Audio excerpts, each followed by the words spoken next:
eky'okusaba ku kyalo nga tumwogerako nti mulungi kalala. Yali muwanvuwanvu wakitema munene n'ekimala nga bwamwenyoka mbere enjuba ezikire Pamela Seke ejogerayo omuwala Pamela nga tapapa na bigambo ate era nga bw'omanyi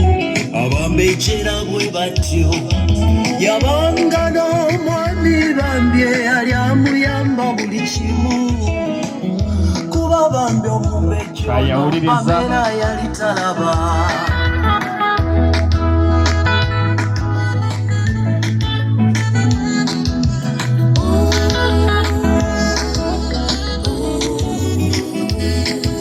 Yakabanga buli lunaku Pamela ng'omusajja mufaako muli bambi yeewuunyanga kimulaavu musajja ono gy'alina bafukamira nga babiri buli lunaku ne basaba omutonzi ng'agamba nsaba ompa amaaso ndabefu mwami ono. Omwami ono lumu nga yeetika Pamela nga mukuba ekiddu nga bambi esooba n'abasawo bakole ku mwagalo gwalese nga bateeka Pamela mu yeetalongoosebwa amaaso. Pamela okuva mu yeeta si ye musiba oli gwe wali omanyi yagenda okusibula bw'ati nga buli kimu akiraba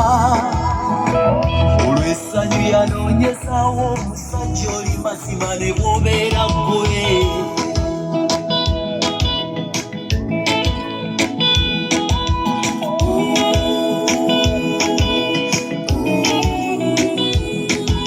Pamela nga bamulaga musajja nti oyo ye mwami buli ky'okoyayanira okulaba bambi ono ne beekwangana mu bifuba mu masiga nga n'abasawo balaba wano Pamela wasuulira nti ate omusajja musibeko amasiga nagakalira waga Pamela nga yatabulwa yagamba ku bulungi bwange buno nze Pamela kutwalewa bwangu awo namwesikako ono omusiba muswaza Pamela neyongerayo obutatunula mabega.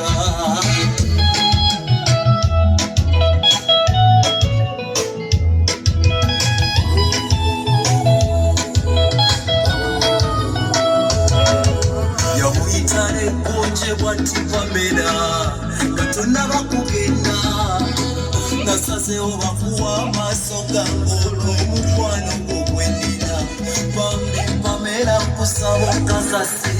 tyoliba mwesigwa Mukama bw'aliba nga tunonye kulabeko ng'olaba tuliba Pamela naffe Mukama bw'atunula ku nkovu tuliba Pamela abatayagala kumanya byaligologosa tuliba Pamela abali bagobebwa mu lusuku adeni tetukyafaayo eyatununula kati tumukuba mugongo tuliba Pamela naffe Mukama bw'atunula ku nkovu tuliba Pamela abatayagala kumanya byaligologosa tuliba Pamela abali bagobebwa mu lusuku adeni tetukyafaayo eyatununula kati tumukuba mugongo.